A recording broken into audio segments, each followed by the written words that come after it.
This video is a quick overview of our safety protocols that are in your employee handbook.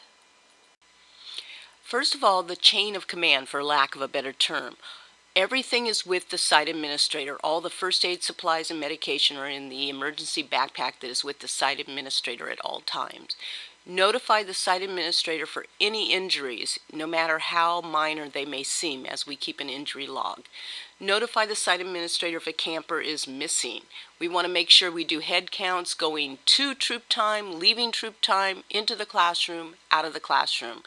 It is very important to keep all of our campers safe and within eyesight so that we know that they are okay. And notify the site administrator if you have any repeated or extreme student behavior problems. Our camp policy is to not share any food, drink, or medication with campers ever. I know sometimes people are well-meaning. If a child comes to camp and doesn't have lunch or has a headache and you say, oh, I'm going to share a Tylenol. Absolutely not. We never know what allergies may be in a child's history. So never, never, never share anything with a camper. So I'm going to talk about universal precautions now. This is for your protection and the camper's protection. So if there's some kind of an injury, you want to make sure you use gloves. If you're going to ever come in contact with any kind of bodily fluids, most especially and most commonly, of course, is blood, you want to wear gloves. You also need to wear eyewear. If you don't have goggles, you might want to just stick on a pair of sunglasses or reading glasses because fluids can splash into your eyes. If, in fact, you do have some exposure, wash your hands thoroughly with soap and water. It does not have to be hot water, but lots of soap. And don't do it so vigorously that you break your skin. And when you rinse off your hands, have the water go away from your body. Put your hands in a downward position so the rinse all the fluids and water and soap washes away from you. And then clean up the waste and disposal. This is something you, of course, are going to immediately let the site administrator know about, and they will get help from the custodian that's on duty that has hazmat training.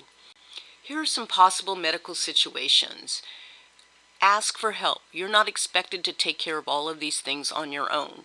And a lot of these while they may seem really bad at the moment, they can often just be taken care of with a little first aid, some water. A lot of times just getting the campers into a cool spot can solve a lot of the issues like nosebleeds, even headaches, can be dehydration, etc. The site administrator has all the first aid equipment and all the medication for students that are supposed to take some kind of medication to alleviate some of these problems. So immediately ask for help. Just put the camper in a safe situation, sit them down, get them into shade, and call for help. So I want to talk about head injuries. Head injuries can be very serious. Even if it seems like it's a little minor bump, the kids are running around, they bump into each other, or they hit their head on the monkey bars, and you might say, there's no blood, there's not even a mark, I'm not going to worry about it. You still need to tell the site administrator because we notify the parents whenever there's a bump on the head. Even if it's a minor little accident, it can still cause problems hours later. So any head injuries need to be reported to the site administrator immediately. I call it an ounce of prevention. All of these situations that we're discussing can really be avoided if we just pay attention to the campers while they're playing and transitioning. They're kids. They're going to run around. They're not going to think about injuries. They're just having fun. So I call it anticipate and remove. If you know that running down the hall might cause a problem when they turn the corner and they run into somebody, or chasing each other around the monkey bars, or walking on top of the monkey bars, or climbing a tree, they might fall down and break their arm. Well, we need to anticipate that and remove it and make sure they don't get into that situation. We want to avoid injuries, and we want to have a safe and pain-free, fun day for the campers. We also want you not to have any anxiety worrying about the campers. The most important thing is to be present. Your eyes need to be on the campers at all times. You need to know where every camper is at all times. It's important to do head counts. When you leave troop time, when you go into a classroom, when you leave a classroom, do a head count at every transition. And that way you'll know if you have any missing campers. Being present is also very important for engagement. The campers want to know that you're interested in them and they want to interact with you in a very positive way. We're all addicted to our cell phones. Don't get caught just staring at the cell phone and kind of forgetting about the campers. That text message or that email will still be there when you go to break. You want to be present so that the campers are happy and safe and you can interact with them in a really positive way. Let's talk about any emergencies or natural disasters. The site administrator will give you direction in this area. Shelter in place. If there's a hazmat situation or a lockdown situation, your site administrator will let you know, and you want to stay in the classrooms with the doors locked and the windows locked. This will probably never happen. We're not going to go over this with the campers ahead of time because we don't want to make them scared, but you will understand this procedure in case you have this situation. Most likely it will never happen. When the fire alarm sounds, we're going to exit the building and proceed to the designated safety area that your site administrator has already told you about. Here is when we're going to have one adult lead the line, and the last adult that leaves the room is going to scan the room and make sure there's no one left behind, and they're going to close the door and bring up the rear of the line. At the safety area, you're going to take roll and report to the site administrator. Earthquakes. If you're indoors, you're going to drop, cover, and hold on. The campers are going to duck and cover, so to speak, and so are you. Outdoors, you want to make sure that you have the campers away from anything that might fall on them, tree limbs, the eaves of the building, and you're going to go to the designated safety area. If you're indoors, once the shaking has stopped, you're going to take the campers out to the designated safety area. Once again, just like the fire drill, one adult leads a line, another adult brings up the rear and double checks the classroom before they leave. Adult behaviors.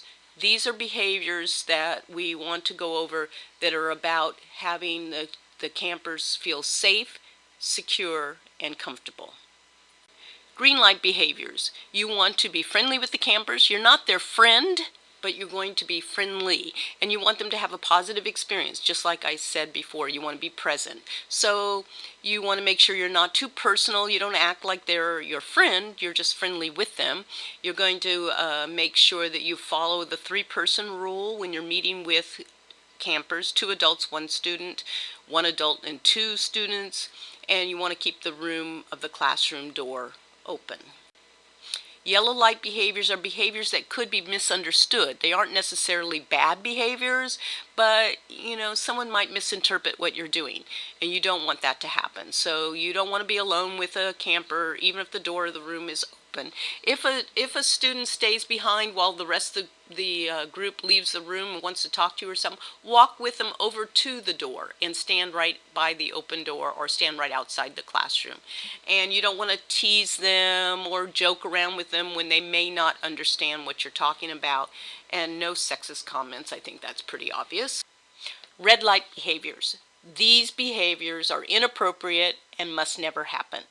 You do not want to touch campers inappropriately or frequently. You do not want to be alone with a camper in a classroom.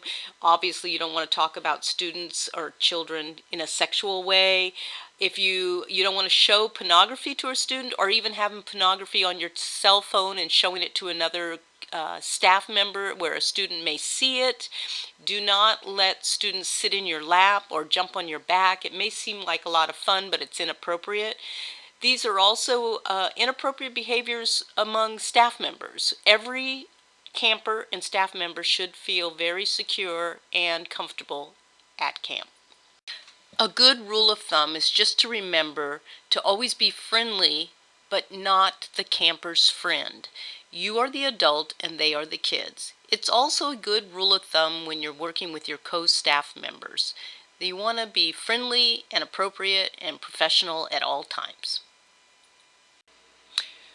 We adhere to the child abuse and neglect reporting requirements. Most of you are credentialed teachers and you understand your obligation in this area. If you're not a credentialed teacher, you want to make sure that if you see anything that seems inappropriate or kind of fishy, or you think there's something going on, let your site administrator know immediately. Also, you could discuss it with the ranger in the classroom. Sexual harassment, Title VII of the Civil Rights Act of 1964 says this is absolutely inappropriate in the workplace. You want to make sure that you are acting appropriately with co-staff members and with campers. Please refer to your employee or staff handbooks for additional guidance. You are required to read that. The home office is always available to provide support and answer any questions for you. Thank you and have a great camp session.